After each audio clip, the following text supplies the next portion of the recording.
In today's video, we're going to talk about the importance of breaking parallel in a squat. Now, you often hear from modern practitioners that breaking parallel is a must for several reasons. We're going to go over those reasons today of why it's so important to break parallel, and then we're going to go over how to actually break parallel, because it's not enough to tell people that breaking parallel is important. You actually have to show them how to, because there's probably many people like me out there who it took a very long time to learn how to actually break parallel. So this video is for you guys. I'm going to show you exactly how to work your way up to breaking parallel in a squat every time you go down for a squat. So stay tuned. First of all, if I'm going to go over the importance of breaking parallel, I have to give you an idea of what breaking parallel actually is. So let's look at this. Excuse my crude stick figure here, but I think this is going to illustrate the point.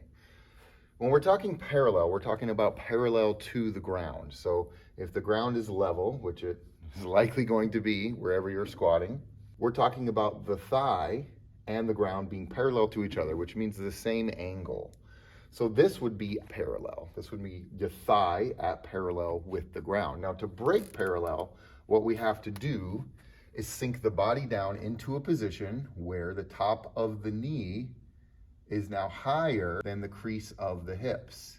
So if this would be a person's head here, that's their spine here, that's their femur or their thigh right there, that's their shin right here. This person is now below parallel, and it's easier to see that when drawn on top of a person who is at parallel. Now, you wouldn't think that the difference is that big going from here to here, but it's actually pretty huge, and I'm going to explain why. The main reason that breaking parallel is important is range of motion, otherwise known as ROM. And the range of motion dictates the amount of muscle you can put on, but also the strength of that muscle. So just for an example, if I'm curling a dumbbell and I only go from here to here, I'm not using the entire length of the fibers in the bicep that actually control the contractile force.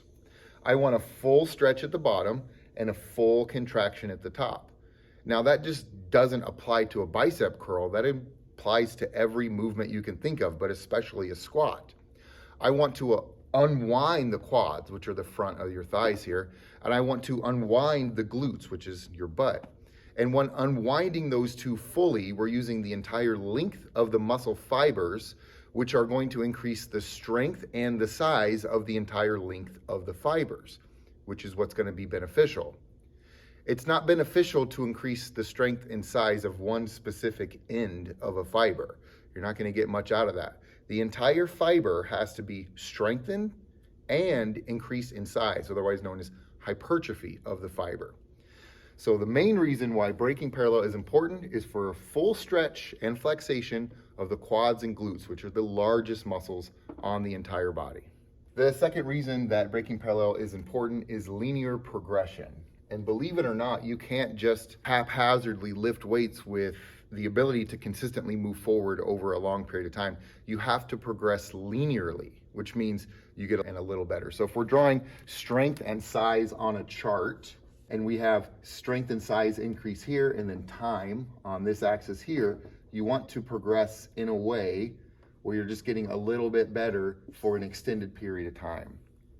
Without linear progression, you'll get some gains in the beginning of strength and size, but those gains will rapidly fall off or plateau for a while before they fall off because we're not progressing linearly.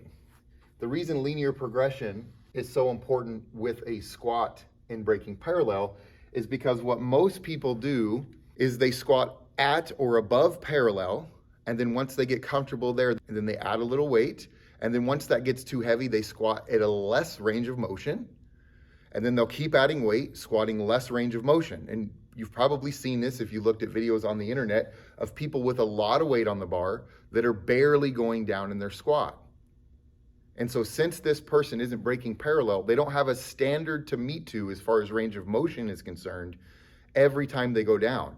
And so they think they're actually progressing in strength, but what's actually happening is they're decreasing their range of motion as time progresses. So if you want linear progression, which we all do, we don't just want to make some gains and then never make gains again. You want to progress over a long period of time. You have got to break parallel because that's the standard.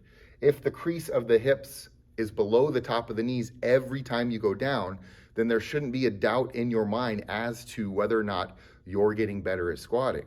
Of course you're getting better if the range of motion is the same every time. We want to linearly progress. So that's something to focus on.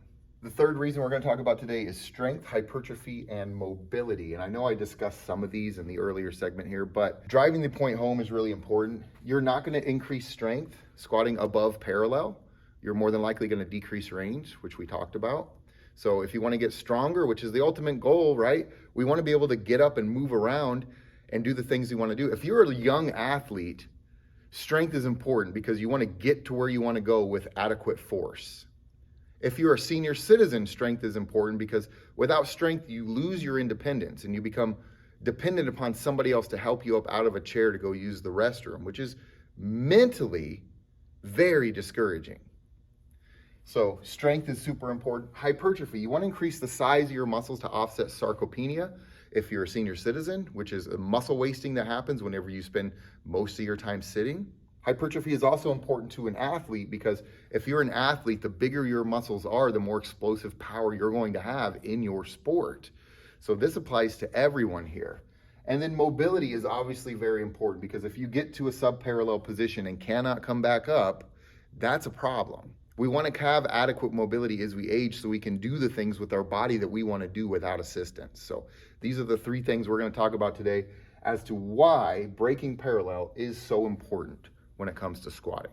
When squatting, it's important that we develop a ritual, and that ritual is how far apart our feet are and the angle at which our toes are pointed out. Now, everybody's going to be a little bit different based upon the length of your legs versus the length of your spine, but generally speaking, the place to start is feet outside of the hips, toes slightly pointed outward.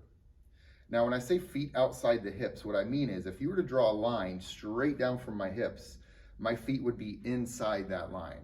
I'd want the foot completely outside of that line on both sides, and then I'd want my toes slightly pointed outward. That being said, the spine has to stay neutral to be successful in a squat.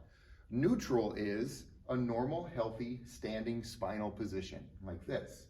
If I was to go down in a squat and the first thing that happens is my back rounds, then I'm not successful in a squat. The spine has to stay neutral because the amount of development you're going to get with your legs is dependent upon your spine's ability to hold the weight of the bar on your back.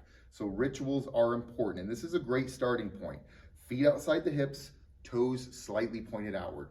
From there, if you're using your body weight, you're going to counterbalance your body by holding your arms forward as you go down into the bottom of your squat. Arms are forward, feet are outside the hips, toes are slightly pointed out, spine stays neutral as we get to our subparallel position, just like so. Now, if you followed me this far and you took my advice on how to space out the feet and how to angle the toes out and you're still unable to break parallel, it's likely to do with your ankle mobility limitation. And that has to do with your knee being able to travel in front of your toe. So if the toe is here and the knee is here, the knee needs to be in front of the toe in the bottom of a squat. And if you just can't seem to get there, it's because of the lack of the mobility in your ankle joint. So that's going to be the thing we're going to talk about next, is ways to remedy this. By far the best and the easiest way to remedy ankle mobility issues is to get into your squat ritual, as far as your stance is concerned, and then hang out in what you think is your bottom while bracing yourself on a fixed object, and then trying to sink your body as far below parallel as you can while using the object to pull your knees forward. Now, keep in mind the heels have to stay in contact with the ground. If I'm up here, this isn't necessarily going to put enough downward pressure on my ankle joint to increase the mobility. So I want the heels touching, and I want to pull myself forward as far as I can. And right when I feel my heels lifting, I'd want to back off just a little bit and then learn how to relax the muscles and stay in the bottom of this position. Now, if you were to do this 2 or 3 times a day for 30 seconds each, you're going to increase your mobility in your ankle for sure. If you combine that with the next thing I'm going to show you, it's not going to take very long before you learn how to break parallel every time you squat. The next thing I'm going to talk about is an assisted ankle stretch. And if you have a box which allows you to grab onto the bottom of it, what you would do is you would place your body on your thigh in this position. You would push the knee as far over the toe as you can without the ankle lifting off the box. And that might be enough to stretch it out. But if it's not, you can grab onto the box with your body on your thigh and pull your body down so there's more than the weight of your body on this ankle joint, stretching it out. You would rotate sides and do each one of these stretches for 30 seconds each for 3 or 4 times every day. If you're to do that immediately after exercise, you're gonna get a lot more benefit than you would just doing this cold. So whether you're doing cardio or some type of biometrics, whatever you're doing for training, if you were to get into this stretch after training, it's going to directly improve your ankle mobility limitations. So I hope this video was helpful. I know it took me a long time to learn how to break parallel in a squat, so I wanted to pay this information forward so that you guys out there that are having trouble breaking parallel can work your way up to breaking parallel so you can reap all the benefits of squatting. If you're previous subscribers, you know that I've changed the name of the channel, and the reason I did that is because I want to separate this YouTube thing from my other businesses. So this was called Spartan Fitness, named after the gym. Now it's called Pillars and Pathways. The pillars are the fundamental things in your fitness that hold everything up, like your diet, your training. And then the pathways are directions you can take based upon your constant physical improvement, like being a better parent, having more energy at work, being a positive example for your community. These are the things that are really important to me. And that's why I named the channel Pillars and Pathways, and that's why I changed it from Spartan Fitness. I do have 2 businesses.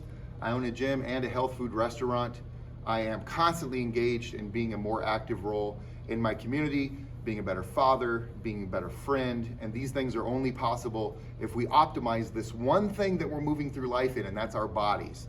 This is our only tool to move through life in, and the better these things perform, the better our life is going to be. So that's what I'm about. That's why I changed the channel. Thanks for watching this video. If you're new, make sure you click the like and subscribe and read that notification bell if you want to get updated every time I put out a new video. If you're returning to the channel, thank you so much for subscribing, and I'll see you guys next time.